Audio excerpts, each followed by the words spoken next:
Hi. Um, Hi. It's been a little bit since I've been on here.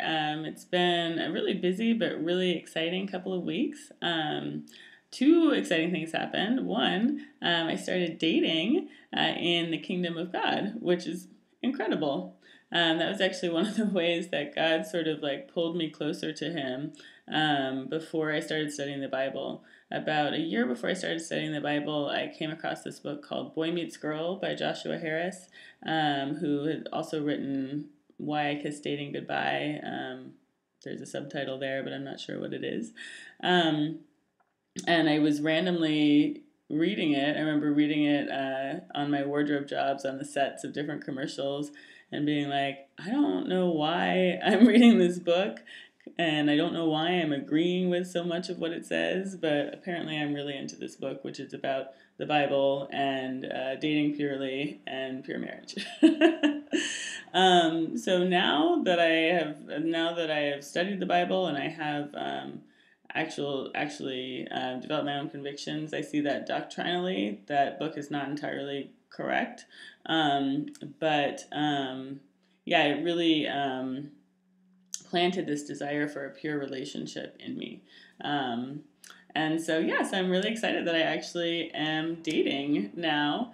Um, but it's so interesting because everything that God does, has a purpose, has multiple purposes. And so it's brought up for me like a lot of issues that I didn't really wasn't thinking about when I was thinking about like, oh, let me, like this will be awesome, which it is awesome, but it's also, a tool to help strengthen me and strengthen him and all this stuff. But yeah, it's really exposed for me already. It's been like 3 weeks.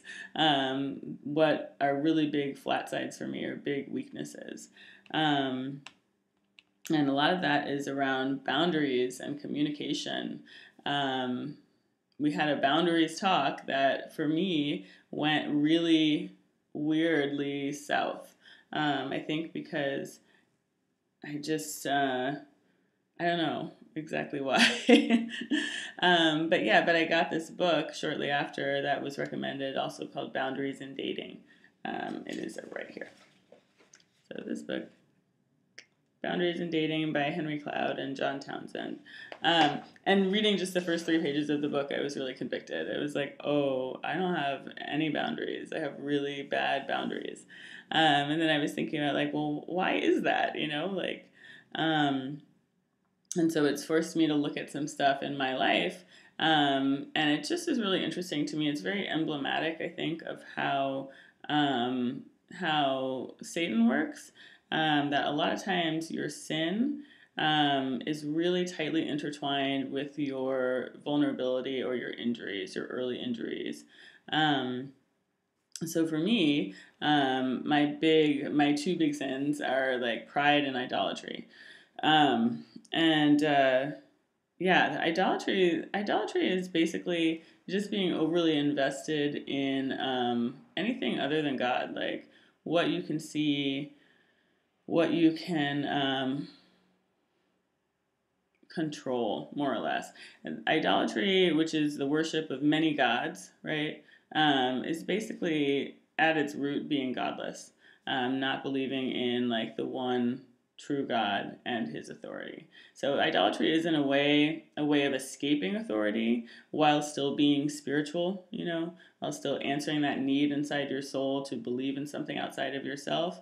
It's having the spirituality without accepting any authority really from that spirituality, or being able to kind of move away from that authority when it's uncomfortable. Um, so yeah. Um, so I was thinking about like, why is idolatry so like persistent in my heart, and why does it trigger for me these places that are like really scary, you know? Um, so yeah, when I think about it, this has been over the past few months that this stuff has been coming up for me, and I've been having to work through it. But basically, I have like an abuse history. So I was sexually abused when I was like a really little kid, so like 4. And I don't really remember it, honestly. I do remember like some incidents around that time, but I don't remember like the bigger thing, which makes it also really confusing.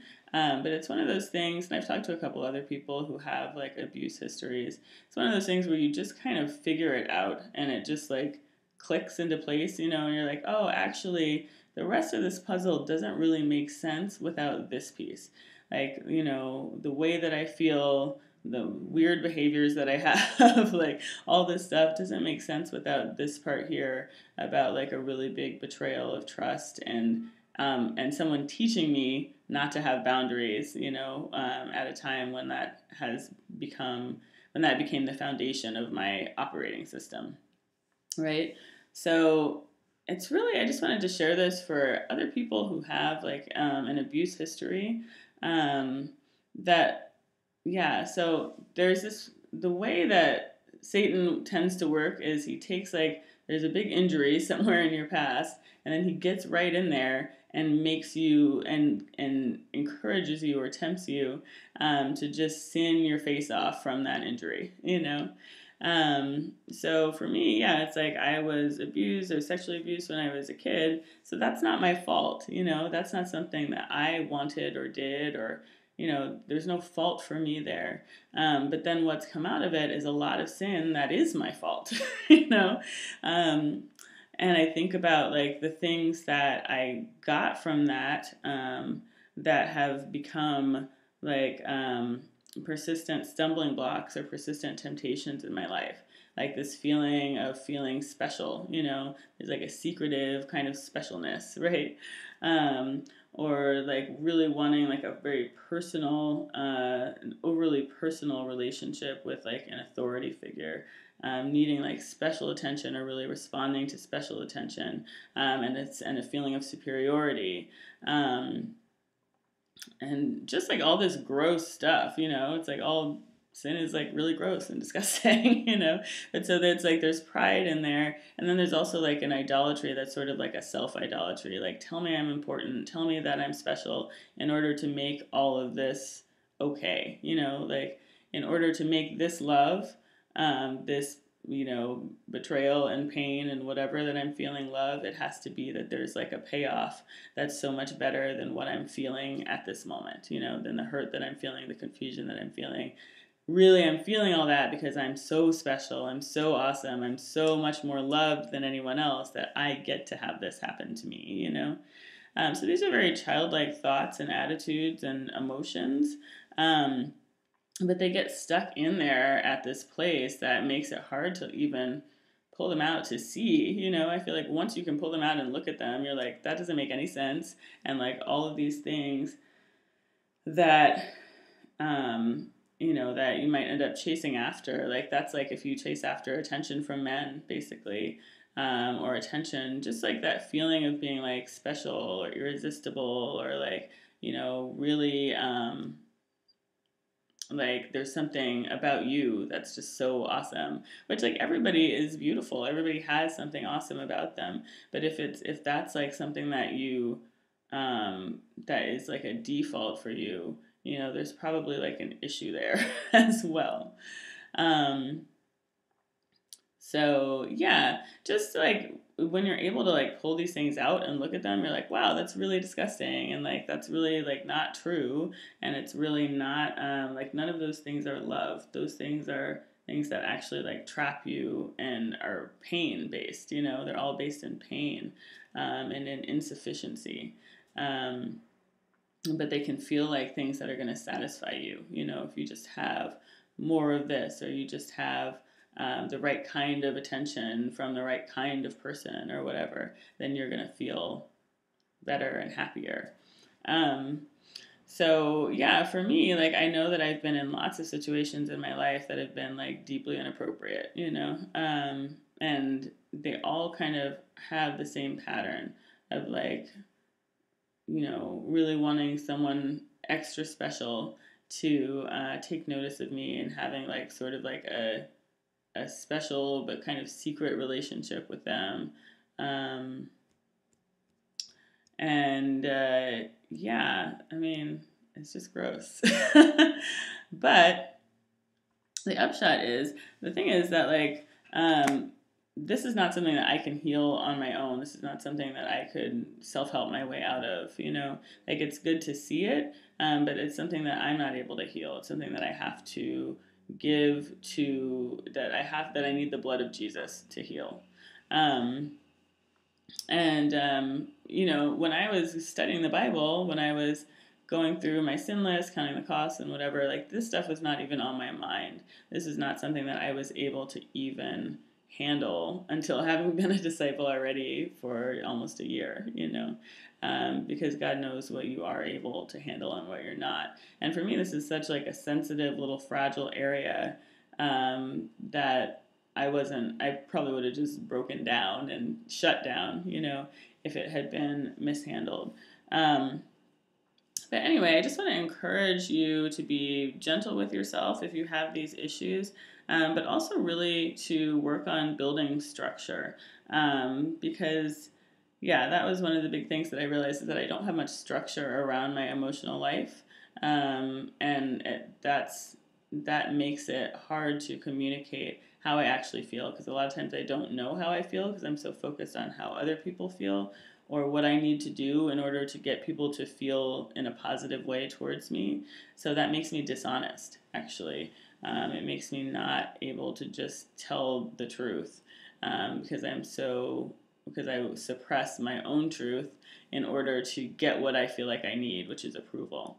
Um, so yeah, these are issues that will come up, and that, you know, that can be healed and are healed by Jesus. But I just would encourage you, if you have gone through this, or if this is something that is resonating with you, to, yeah, you can seek out the book on boundaries, but also just to really seek comfort in the Bible, to study the Bible, so that you can come into correct relationship with God, because that's really the only thing that will heal you and that will give you freedom. You know, I'm only able to talk about this now. These are things that I have to deal with. These are my temptations and my sins, but I'm only able to talk about this now because I'm actually free from them. You know, that I get to, like, learn how to be a different way.